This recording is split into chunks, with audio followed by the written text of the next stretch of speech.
O vento assobiava entre as árvores altas quando o carro de Júlia entrou na estrada de terra. O GPS já não mostrava sinal, e as poucas luzes da cidade haviam desaparecido no retrovisor há quilômetros. Era fim de tarde, e o céu parecia um enorme espelho rachado de nuvens negras. O destino? Um vilarejo esquecido chamado Serra Escura, onde, segundo uma carta antiga que herdara do avô, havia algo que precisava ser visto antes que fosse tarde demais. Ela estacionou em frente a uma construção de madeira quase desabando. As janelas estavam cobertas por tábuas, e o portão rangia ao menor toque. No entanto, havia uma lamparina acesa na varanda, como se alguém esperasse. Júlia hesitou antes de subir os degraus, o coração batendo como um tambor abafado. A porta abriu sozinha, revelando o cheiro de mofo e algo doce, enjoativo, como flores velhas misturadas a ferro oxidado. Dentro, a penumbra escondia objetos cobertos por lençóis brancos, mas o que mais chamava a atenção era um quadro enorme pendurado no centro da sala. Mostrava uma paisagem enevoada e, no canto inferior, a figura de uma mulher sem rosto. Ao se aproximar, Júlia sentiu um arrepio subir pela espinha. A mulher do quadro parecia se mover sutilmente, o corpo levemente voltado para ela, como se a observasse por trás da tela. Um som metálico ecoou do andar de cima. Passos lentos, um ranger de tábuas. Júlia chamou, mas ninguém respondeu. Subiu as escadas com a lanterna do celular tremendo nas mãos. No corredor, várias portas. Apenas uma estava entreaberta, deixando escapar uma fraca luz amarelada. Dentro, havia uma mesa coberta por recortes de jornais amarelados. Manchetes antigas. Tragédia em Serra Escura. Famílias desaparecem misteriosamente. O pintor que enlouqueceu após retratar os mortos. No centro da mesa, uma fotografia. Era o avô dela, ainda jovem, posando ao lado de um homem alto de terno e chapéu. Atrás deles, o mesmo quadro da mulher sem rosto. Só que, nessa foto, ela tinha feições nítidas, olhos escuros e vazios, e um sorriso pálido, forçado, como se estivesse viva por dentro da pintura. De repente, a porta se fechou com força. Júlia girou, mas o trinco não cedia. A lâmpada piscou até se apagar e um som baixo começou a preencher o ambiente. Uma espécie de sussurro, como alguém murmurando palavras incompreensíveis bem perto do ouvido. Ela encostou o celular na parede, buscando sinal. Nada. O sussurro aumentava, até que algo frio tocou o ombro dela. Quando se virou, o quarto estava vazio.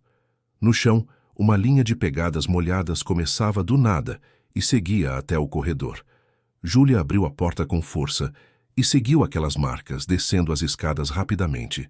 As pegadas terminavam diante do quadro da sala. A mulher sem rosto agora tinha um esboço de sorriso e um olho desenhado onde antes havia apenas sombra. Júlia deu um passo atrás, apavorada, quando percebeu que o reflexo no vidro do quadro não era o dela. Havia um homem. O mesmo da fotografia antiga, o homem de chapéu, ele estava atrás dela. Antes que pudesse se virar, a luz da lamparina apagou. O breu engoliu tudo. Um som seco, madeira quebrando, e algo caiu no chão. Quando a lamparina voltou a acender sozinha, a pintura mostrava algo diferente.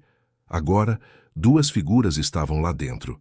A mulher de rosto pálido e Júlia, olhos abertos, expressão de terror como se tivesse sido sugada para dentro da tela. Mas a história não terminou aí. Dias depois, um morador local chamado Elias encontrou o carro de Júlia abandonado na estrada.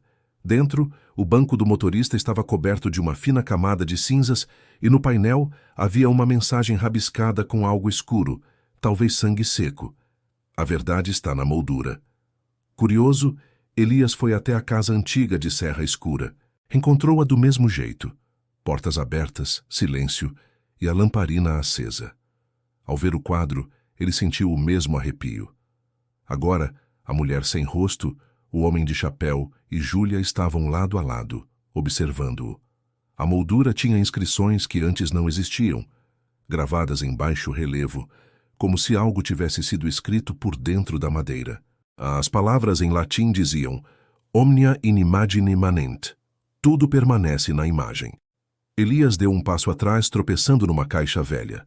Dentro dela havia dezenas de rolos de filme, cada um identificado com nomes e datas. O mais recente trazia o nome Julia A. e a data do dia anterior. Ele pegou um projetor antigo e, por impulso, ligou. A fita tremia, o som crepitava, e logo apareceu a imagem de Julia entrando na casa, filmada de fora, como se alguém a observasse à distância. O vídeo mostrava tudo. Ela explorando os cômodos, subindo as escadas, olhando o quadro, mas no final, o que fez Elias largar o projetor foi ver a última cena. O próprio rosto dele observando a gravação. O projetor explodiu em faíscas e, quando ele se virou, o quadro estava vazio. Nenhuma figura, nenhum rosto, apenas o reflexo dele mesmo.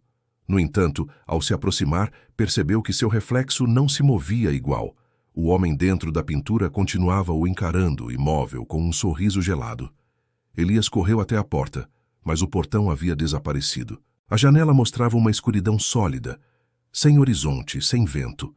A casa parecia estar flutuando num vazio silencioso. Voltou para o centro da sala e viu o quadro lentamente se transformar. Linhas surgindo, cores se misturando, até que seu próprio corpo começou a se desvanecer. Suas mãos ficaram translúcidas. Ele tentou gritar, mas o som não saiu. O quadro agora mostrava 4 pessoas. A mulher, o homem de chapéu, Julia e ele. Ninguém mais ouviu falar de Elias. A casa foi condenada e, com o tempo, engolida pela floresta. Mas há quem diga que, nas madrugadas sem lua, ainda se vê um brilho vindo de dentro dela, como uma lamparina tremendo sozinha, projetando sombras humanas nas janelas. E se alguém ousar entrar, dizem que encontrará o mesmo quadro pendurado no centro da sala, agora com 5 rostos, aguardando o próximo curioso que decida descobrir o que, afinal, existe por trás da moldura.